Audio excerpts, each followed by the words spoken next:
Hello বন্ধুরা, দীর্ঘ ১ বছরের পড়ে থাকা ভিডিও তোমাদের সাথে শেয়ার করতে চলে এসেছি। এটা ২০২৩ সালের নভেম্বর মাসের ভিডিও, আর আজ আমি এডিট করছি ২০২৪ সালের নভেম্বরে।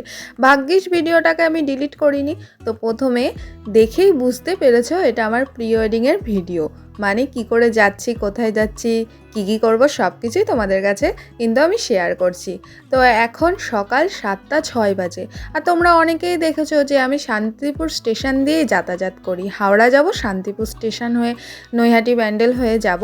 যেহেতু আমরা তো হাওড়া যাওয়ার এই পথটাই বেশি ভালোবাসি, না হলে শিয়ালদা দিয়েও যাওয়া যেত। কিন্তু শিয়ালদাতে নেমে ওই লাগেজ নিয়ে খানিকটা হেঁটে নিয়ে বাস ধরা, আবার হাওড়াতে নেমে হেঁটে নিয়ে এটা খুবই অসুবিধা হয়।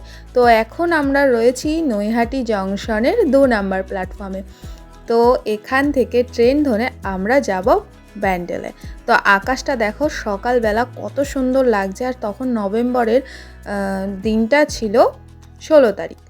তো বেশ ঠান্ডা ছিল, মানে সোয়েটার পরার মতন ঠান্ডা না, তবে টুপি রাখতে হচ্ছিল, হাওয়া দিচ্ছিল তো। আর এই দেখো কথা বলতে বলতে তোমাদের সাথে এখানে আমি ব্যান্ডেলে চলে এসেছি। ব্যান্ডেল তো অনেক বড় স্টেশন। তো ব্যান্ডেলের ৭ না, ব্যান্ডেলের ২ নাম্বার প্ল্যাটফর্ম থেকে কিন্তু ট্রেনটা ছেড়েছিল। তো এই দিক দিয়ে চলে গেলাম। তো আমি যদি ভুল বলি সরি।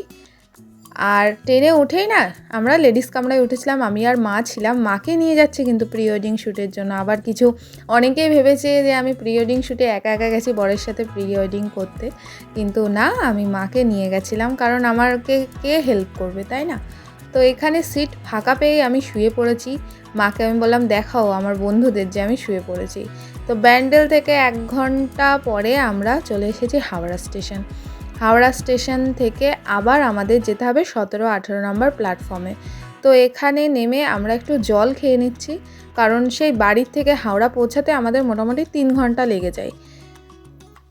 আর মনে মনে ভাবছি যে কখন যাব। সেদিন না কালী পুজোর পরের দিন ছিল, মানে ভাইফোঁটার দিন আমরা গেছিলাম। আর সকালবেলা ঘুম থেকে উঠে নিয়ে দাদাকে ভাইফোঁটা দিয়ে বেরিয়েছি। আর আমার গলায় দেখো একটা কাঠের মালা আছে। তার কারণ হচ্ছে আমাদের বাড়ির কালী পুজোটা কিন্তু আমিই করেছিলাম।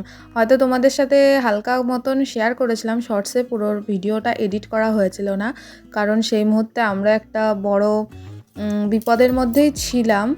একটু সমস্যা হয়েছিল বাড়িতে, তো সেটা আর বলছি না, পরে কোনো সময় একদিন বলবো। তো হাওড়া স্টেশনের বাইরে চলে এসেছি।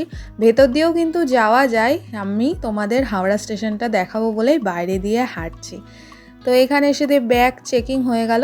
এবার আমরা চললাম ১৭-১৮ নম্বর প্ল্যাটফর্মে, কারণ আমাদের ট্রেন দেখাচ্ছে ১৭-১৮ নম্বর। এইটা হচ্ছে রাঁচি ইন্টারসিটি। এটা দুপুর ১২টা ৫০-এ থাকে, প্রত্যেক দিন থাকে না। তো এখানে দেখো ১৭ নম্বর প্ল্যাটফর্মে কিন্তু বাথরুম রয়েছে, তোমাদের দেখিয়ে দিলাম। আর এই যে হাওড়াই পাখা, কত বড় পাখা! এই পাখার হাওয়া কিন্তু বেশ ভালোই আছে, দেখে মনে হয় যেন খুব ধীর গতিতে ঘুরছে, কিন্তু তা নয়। যত দূরে যাচ্ছে তত হাওয়াটা সুন্দর হচ্ছে। এখানে বসে বসে বোর্ড দেখছি যে কখন আমাদের ট্রেনটা দেবে। তো ওই ট্রেনটা না কিছুক্ষণ পরে দেয়, মানে টাইম থাকার ৮ ঘন্টা মতন আগে দেয়। তো এখানে বসে আমি আর মা খাবারটা খেয়ে নিচ্ছি। ওই দেখো মিষ্টি নিয়ে এসেছি সাথে। আর কী নিয়ে এসেছিলাম আমার মনে নেই, ১ বছর পরের ভিডিও তো। তো এখানে ট্রেনে উঠে গেছি। আমরা চেয়ার কার বুক করেছিলাম, আমরা এসি বুক করিনি, আমরা এমনিই করেছিলাম। তো এখানে সিটটা এমন জায়গায় পেয়েছি, সামনে না টেবিল ছিল, ভীষণ বিচ্ছিরি লাগছিল। তারপর আমরা অন্য জায়গায় চেঞ্জ করে নিচ্ছি। আর এই যে হাওড়া স্টেশন ছাড়ছি, আর হাওড়া থেকে আমাদের রাঁচি যাওয়ার পথে এখানে না পাঁশকুড়া বলে একটা জায়গা আছে, অনেকেই শুনেছ পাঁশকুড়ার চপ বিখ্যাত। তো ট্রেনের মধ্যে একজন আঙ্কেল বিক্রি করছিল, আঙ্কেল বলবো না দাদা বলবো, কম বয়স ছিল। তো উনি বিক্রি করছিলেন। মা বললো খাবি? আমি বললাম হ্যাঁ চলো খাই। তো কিনলাম এখানে 3টে চপ 30 টাকা দিয়ে, আর 2টো চপ বলছিল 25 টাকা। তো আমার 3টে চপ কেনাই ভালো ছিল, না হলে আমার 5 টাকার লস হতো।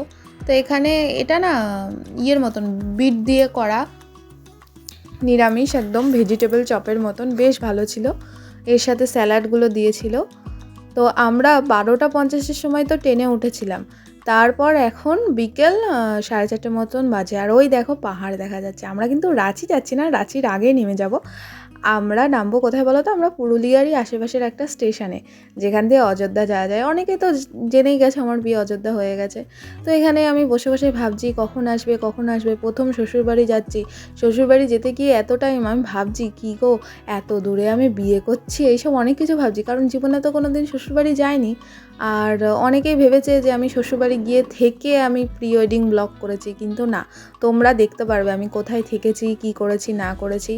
তো এখানে ট্রেনের আয়নার, এই যে আয়নার এখানটায় এসে একটু ছবি তুলছি, বেশ ভালো লাগছে। আর দেখো আস্তে আস্তে এই ট্রেনটা আস্তে আস্তে ওই চান্দিল টাটানগর হয়ে সবার লাস্টে পুরুলিয়ার ওই সাইডে ঢুকবে, দিয়ে রাঁচি ঢুকবে। তো এইভাবে যাই। তো এখানে কতটা ফাঁকা হয়ে গেছে, আর মা বলছে এখনও আসেনি, আমি একটু বসে নেব না, আচ্ছা ঠিক আছে। এই দেখো এবার স্টেশন চলে এসেছে। স্টেশনটা হচ্ছে বড়াভূম স্টেশন, আমার শ্বশুরবাড়ির এলাকার স্টেশন। এই স্টেশনটাই নেমে তোমরা অযোধ্যা যেতে পারবে, তাড়াতাড়ি হবে। পুরুলিয়াতে না নেমেও এই স্টেশনে নেমে যদি তোমরা গাড়ি ধরো অবশ্যই অযোধ্যা পৌঁছে যাবে।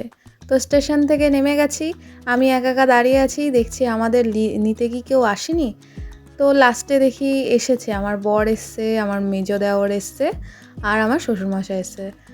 তো সবাইকে প্রণাম করে নিয়ে, মানে সবাই বলতে শ্বশুরমশাইকে প্রণাম করলাম, আর এই যে বরবাবু উনি আমার পিঠ থেকে ব্যাগটা নিয়ে নিয়েছে, আর এই লাগেজটাও নিয়ে নিয়েছে। আর ওই যে ওইদিকে মেজো দেওর বাবা আর হচ্ছে আমার শ্বশুরমশাই আর মা গল্প করতে করতে যাচ্ছে, আর আমি ভিডিও করতে করতে যাচ্ছি, কারণ আমাকে তো আর ভিডিও করে দেওয়ার কেউ নেই।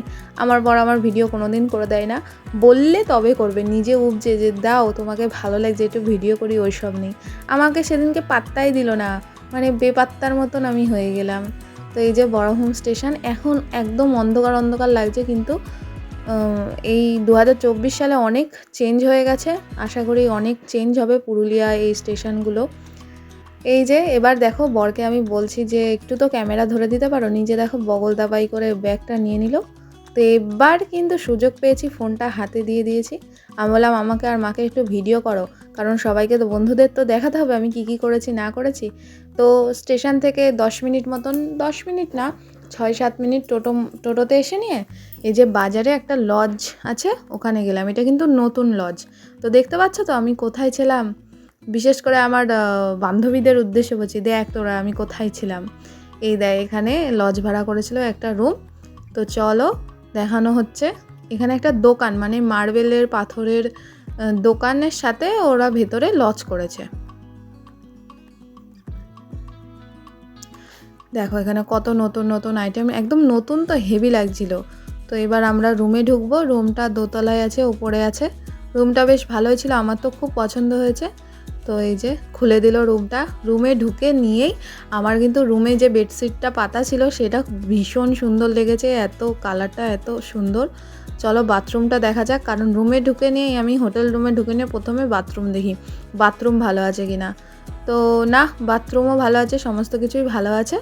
তো এবার দিব্যি থাকা যাবে আরামসে।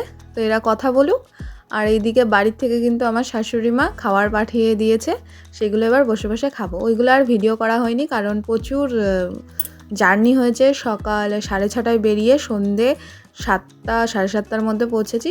তো নেক্সট তোমাদের দেখাচ্ছি কি করে কি প্রি ওয়েডিং করেছি। সবাই ভালো থেকো, নেক্সট ব্লগে অপেক্ষা করো।